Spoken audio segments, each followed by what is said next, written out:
He titulado el mensaje del día de hoy, Un ojo en el pasado y un ojo en el futuro. En esta época del año muchas personas suelen hacer un balance de su vida, un balance de su trabajo, de su ministerio. La gente suele repasar mentalmente los logros, los sueños obtenidos y, ¿por qué no?, aquellos que están pendientes de realización. Generalmente la gente que no pudo cumplir con alguno de los sueños se da a la tarea de desafiarse, se desafía a sí mismo para que en este año puedan alcanzar esos sueños que quedaron pendientes en el año pasado. Yo hice mi propio balance. Generalmente hacia fin de año, con mi familia, tomamos un tiempo para hacer un balance de lo que pasó y generalmente remarcamos las bendiciones de Dios y usamos un tiempo importante para agradecer. Lo hemos hecho en familia. Esto no dura un día, sino que son varios días hacia final del año, donde agradecemos a Dios las bendiciones, todo lo que nos ha dado. Yo hice mi propio balance y he repasado mentalmente algunos principios espirituales que Dios nos revelara en estos últimos 12 meses. Me detuve en aquellas palabras rectoras que recibimos como iglesia. A lo largo de todo este año, a lo largo de estos 12 meses que pasaron, hubo principios rectores, principios espirituales, palabras de Dios para nosotros como familia, pero para nosotros como iglesia. Y yo rescaté alguna de esas palabras, así que lo que voy a compartir con ustedes son 3 o 4 principios pero muy sintéticamente, principios que usted ya conoce, que yo prediqué. Son palabras que hemos recibido de Dios, pero creo que es la oportunidad precisa para enfrentar el nuevo año, para enfrentar este año que comienza, recordando que esos principios que Dios nos dio como iglesia, tenemos que seguir practicándolos. No es simplemente para el año pasado, sino son principios bíblicos que perduran, que son de manera permanente, y yo quise rescatar algunos para compartirlos con ustedes en esta tarde. El número 1, que creo que es lo más importante: Dios es la respuesta a todas nuestras necesidades. ¿Cuántos dicen amén? La primera cosa que hizo David cuando comenzó a gobernar, en su gestión de gobierno, él se dio a la tarea de traer el arca de la presencia de Dios. Él dijo, no voy a gobernar. Él estaba convencido que sin la presencia y el favor de Dios era imposible gobernar bien. David era un hombre sabio y nosotros deberíamos imitar el ejemplo de David, de no emprender este año sin contar con Dios a nuestro lado. No cometa el trágico error de aventurarse en algún proyecto, en alguna misión, sin tener la certeza de que Dios va a estar con usted. La realización de un proyecto, el cumplimiento de una misión, no solamente necesitamos para eso de una capacidad humana. Lo que necesitamos es la inspiración de Dios. Por sobre todas las cosas necesitamos que Dios esté a nuestro lado. Si queremos que lo que vamos a hacer tenga un impacto significativo en este mundo, si lo que vamos a hacer queremos que tenga un impacto de Dios, la bendición de Dios, necesitamos contar con la inspiración divina. ¿Cuántos dicen amén? Mire lo que decía David. Primera Crónicas, capítulo 13, versículo 3. Es hora, nosotros podríamos decir lo mismo, ¿no? Es hora de traer de regreso el arca de nuestro Dios, porque la descuidamos durante el reinado de Saúl.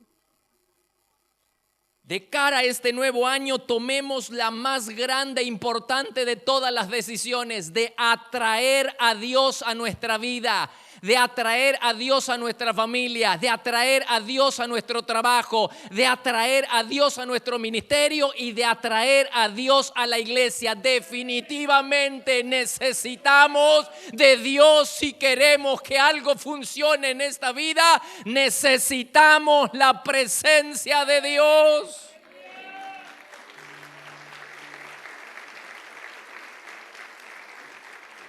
Recuerda que somos llamados a vivir absolutamente entregados, absolutamente confiados, absolutamente sometidos y absolutamente comprometidos con Dios. Debemos estar completamente rendidos a sus pies y pretendemos que Él nos pueda usar poderosamente. ¿Cuántos dicen amén? Lo más importante, mi amigo, mi hermano, puede olvidarse del resto. Lo que no puede olvidar es que usted y yo necesitamos comenzar este año con la presencia de Dios a nuestro lado. David se negó a gobernar sin el arca de la presencia a su lado. Y nosotros nos negamos a emprender este año sin la presencia de Dios a nuestro lado. Amén. Primer gran principio. Otro de los principios rectores para nosotros como iglesia en este año. Lo tuvimos allá por el mes de marzo, abril. La manera en que los padres se comportan afecta la vida de sus hijos. ¿Cómo hace el diablo para destruir una familia? Ata al hombre fuerte de la casa y luego saquea todos sus bienes. La Biblia dice en Mateo capítulo 12, versículo 29, pues ¿quién tiene suficiente poder para entrar en la casa de un hombre fuerte como Satanás y saquear sus bienes? Solo alguien aún más fuerte, alguien que pudiera atarlo y después saquear su casa, saquear su oikos. La forma que usa el diablo para destruir una familia es primero atando al hombre fuerte de la casa. ¿Quién es el hombre fuerte de la casa? Papá y mamá. Papá y mamá es el hombre fuerte de la casa. Dios ha delegado en ellos la responsabilidad de cuidar y de proteger a la familia. El hombre fuerte en la casa son los padres, es papá y es mamá. Y aunque el diablo quiera, aunque él tiene la intención de destruir tu familia, tu casa, tus hijos, él no puede hacerlo a menos que tenga la autorización del hombre fuerte de la casa. Él sabe, en el mundo físico es diferente al mundo espiritual. En el mundo espiritual hay jerarquías de autoridad. Por eso Jesús dijo, si usted quiere tratar con los demonios, necesita tratar con el que tiene mayor rango, mayor autoridad. Si usted somete al demonio de mayor autoridad, usted tiene el control de todos los demonios que están bajo su rango. Lo mismo, de la misma manera obra Satanás con nosotros. Si él quiere destruir a tu familia, si él quiere destruir a tus nietos, a tus hijos, si él quiere entrar a tu casa, a tu oico y destruirla, él tiene que tratar primero con el hombre fuerte de la casa. A menos que el hombre fuerte de la casa le dé el permiso, le dé la autorización al diablo, por más que el diablo lo quiera, él no podrá entrar ni hacer nada contra tu familia. No podrá arremeter contra tu familia a menos que el hombre fuerte de la casa le dé la autorización. Y pastor, ¿cómo hace el hombre de la casa, el hombre fuerte de la casa, para darle autorización al diablo? Por medio del pecado.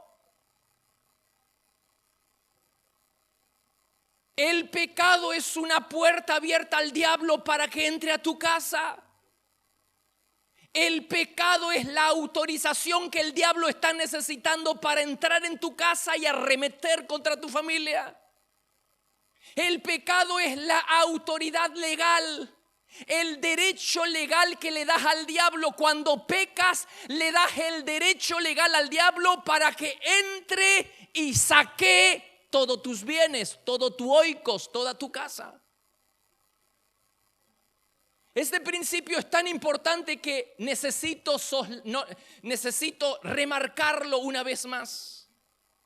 La gente no dimensiona los efectos del comportamiento de los padres en la vida de sus hijos.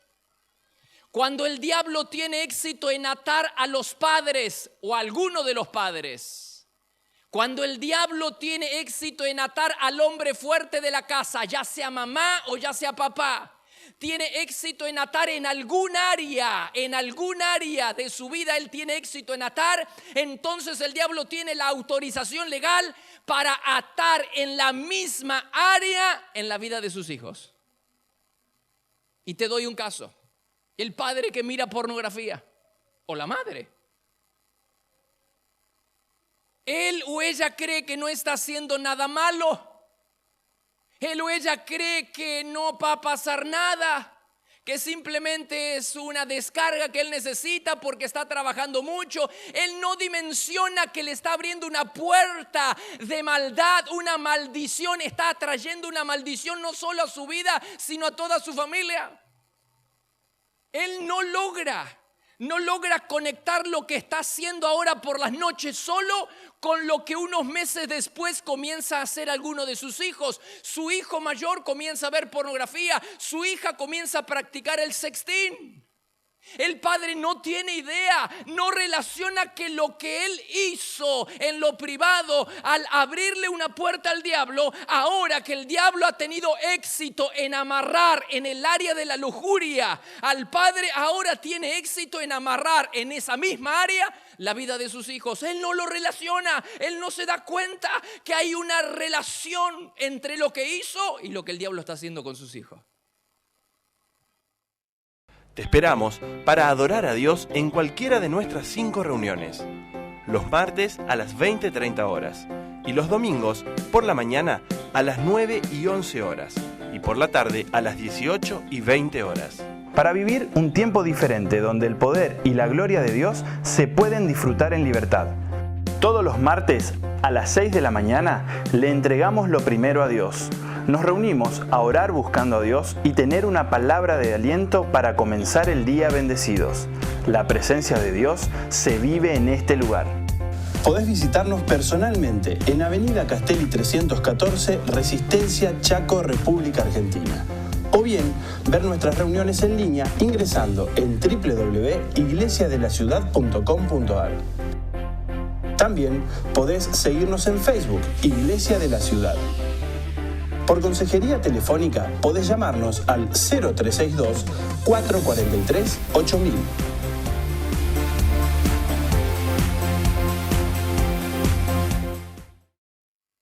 La forma que tiene el diablo para destruir tu familia es el pecado, es la desobediencia del hombre fuerte de la casa. Cuanto más consagrados sean los padres, más bendecidos van a ser sus hijos. Cuanto más consagrados sean los padres, mayor bendición atraerá hacia su familia.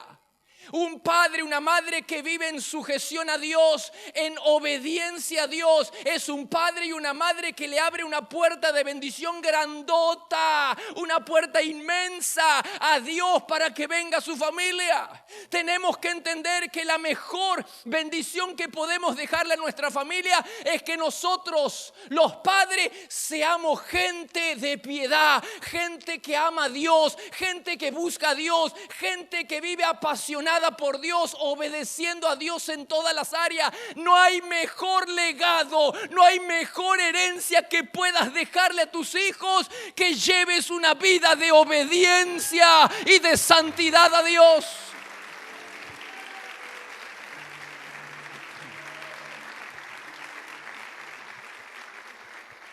Si tú honras a Dios, tarde o temprano toda tu familia honrará a Dios.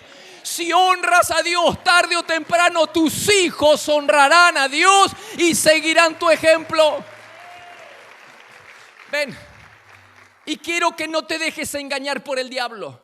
El diablo va a venir a susurrarte y te dirá: bueno, yo estoy obedeciendo a Dios, estoy sirviendo y mis hijos andan en cualquiera. Quiero decirte de parte de Dios, tarde o temprano, si tú te conduces en el camino de la integridad, de la obediencia, de la santidad, del amor a Dios, tarde o temprano la promesa de Dios en tu casa se va a cumplir.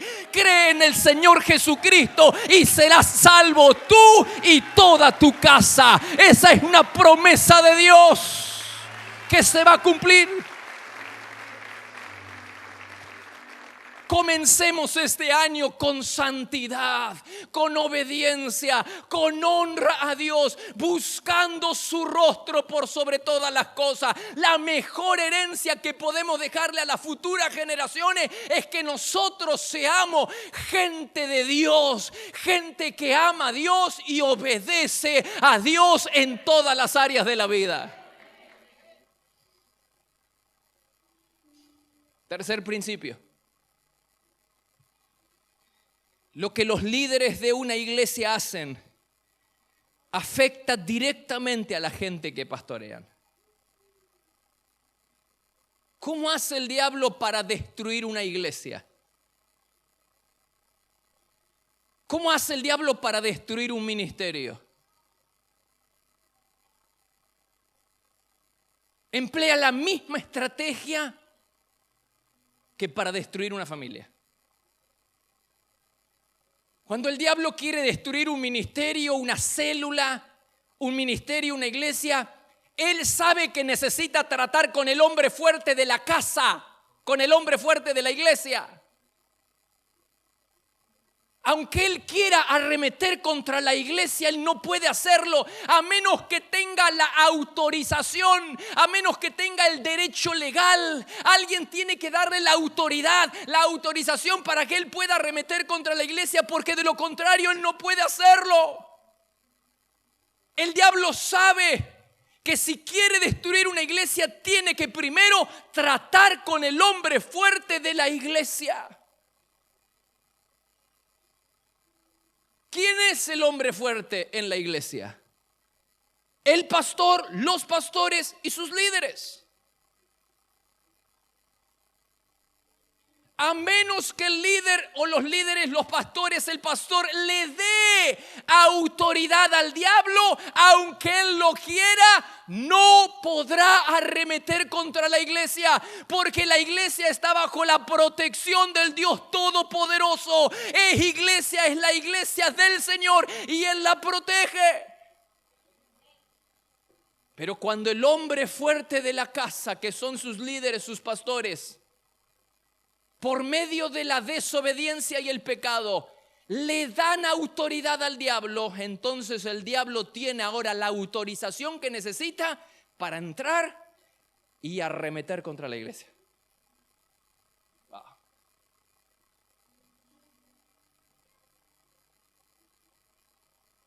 ¿Cuál es la peor maldición? ¿Cuál es la peor puerta de maldición que le abre un líder en pecado a su congregación? ¿Cuál es la peor puerta de maldición que un líder en pecado le abre a la iglesia? El alejamiento de Dios.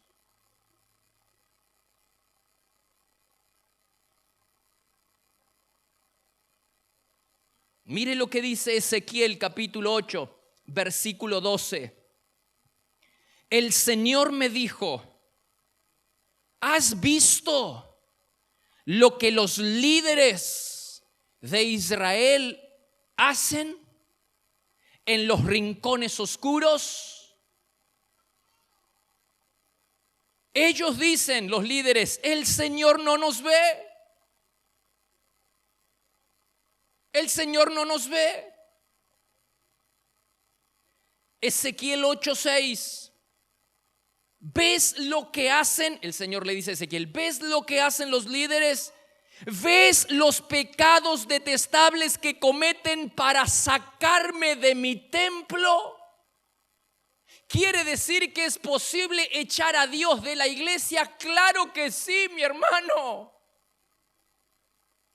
La prueba está a la orden del día. Iglesias sin Dios, con un Dios afuera, con un Dios tocando las puertas de la iglesia para entrar, como dice en Apocalipsis. He aquí estoy a la puerta y llamo. Si alguien acá adentro, alguien ahí dentro, escucha mi voz y abre la puerta, yo entraré y cenaré con él y tendré comunión con él.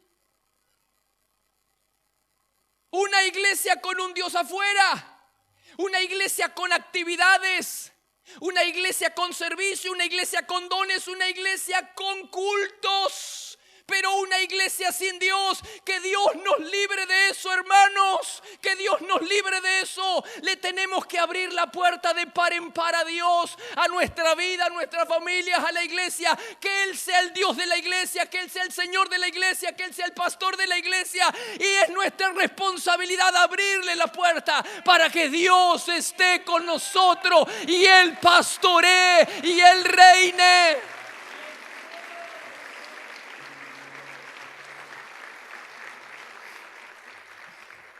Wow, Ezequiel 8:6 otra vez, quiero leerlo. ¿Ves lo que hacen? ¿Ves los pecados? El pecado es la autorización. Cuando usted peca, le da autorización al diablo para que el diablo arremeta contra su familia, o arremeta contra su trabajo, o arremeta contra su ministerio, o contra la iglesia. Mire lo que dice Ezequiel 11:23. Hicieron tanto hasta que lo echaron. La gloria del Señor se elevó y salió de la ciudad. Wow, mire qué cosa tan triste. La gloria del Señor se alejó del templo primero y de la ciudad después.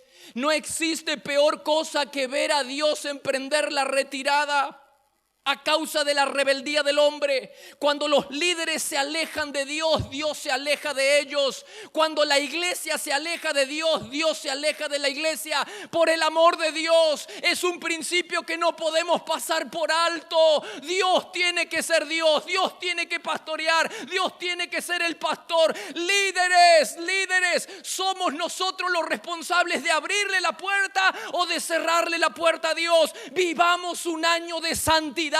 Vivamos un año de búsqueda, vivamos un año de obediencia. Lo mejor que podemos hacer por Dios y por la iglesia es ser nosotros mismos, gente que ama, gente apasionada, gente buscadora de Dios, que le obedece a Dios en todo.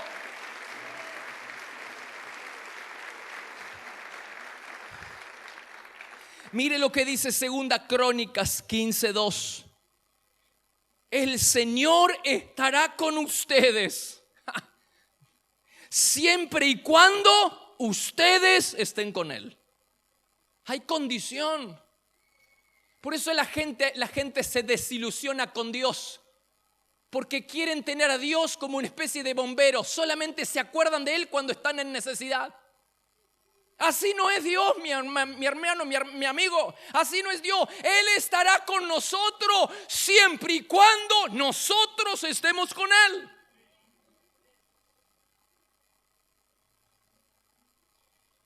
Leámoslo completamente. Dice: el Señor estará con ustedes siempre y cuando ustedes estén con Él. Si lo buscan, Él dejará que ustedes lo encuentren. Pero si lo abandonan, Él los abandonará. Por eso hay líderes que en lugar de dejar de pecar, dejan de servir. Te lo digo a la cara, con amor, va con onda.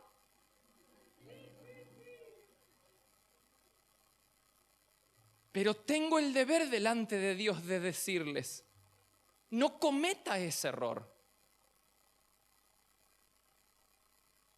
Prefieren seguir revolcándose en el pecado que abandonar el pecado y seguir sirviendo.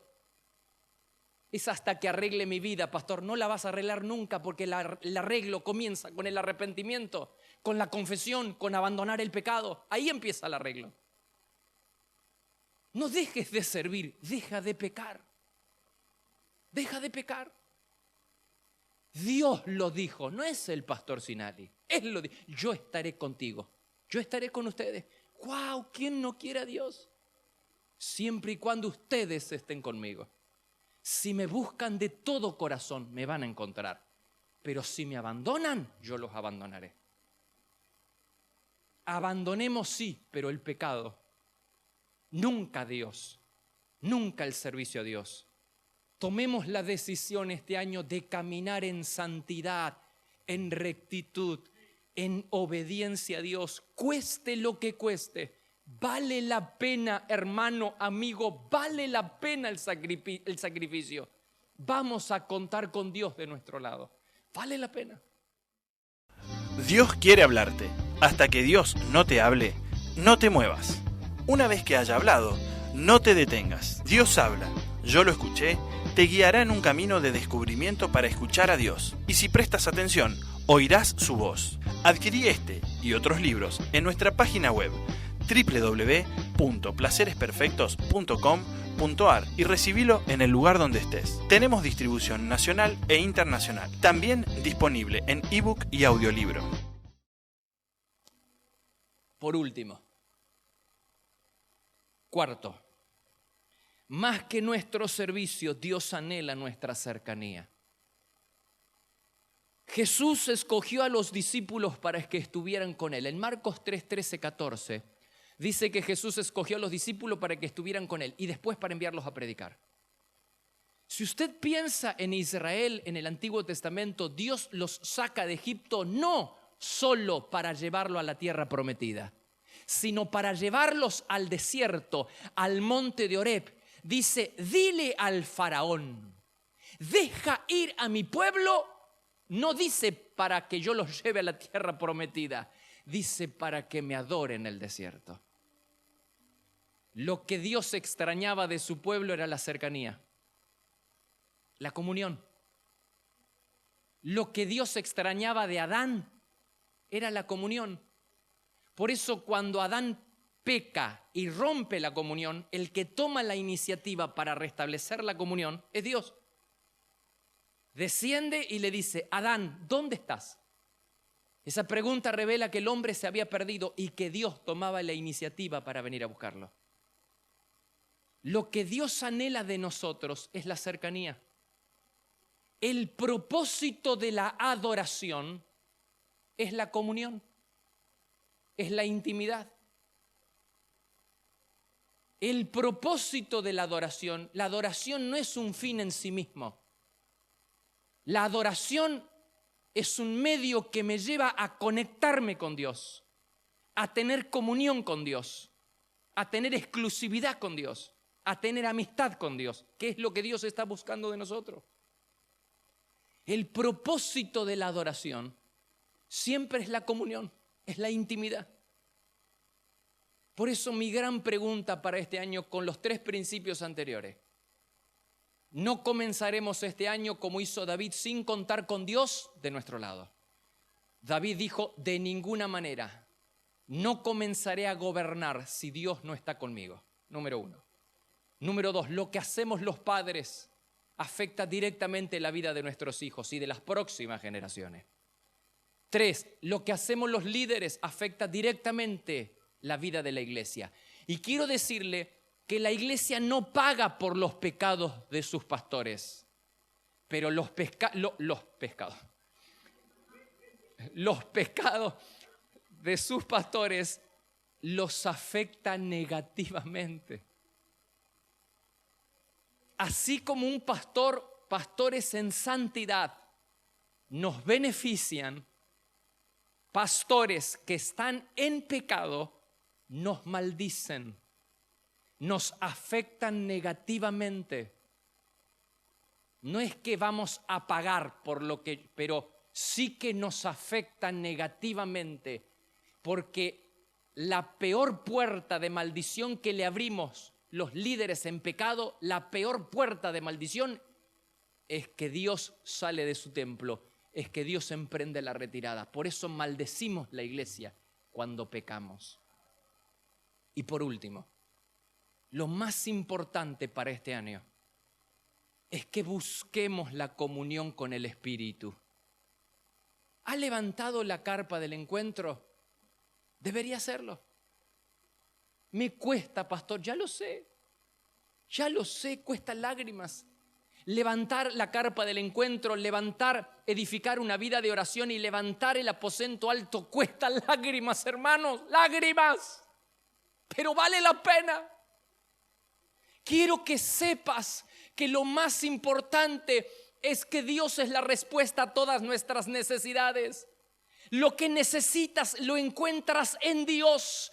Por eso quiero animarte como pastor de la iglesia, quiero animarlos y desafiarlos a que tengan comunión con Él, a que no lo olviden, a que tengan un tiempo diario para establecer una reunión de oración basada en adoración con el Señor en su lugar secreto. Por favor le pido, lo más importante, el consejo más importante que yo pueda darles es que usted busque a Dios y deje que Él sea su pastor, deje que Dios pastoree su vida, deje que Dios pastoree su casa, su economía, que Dios es el mejor consejero, es el mejor ejemplo a seguir. Él es nuestro Señor, Él es nuestro pastor. Aleluya. Aleluya.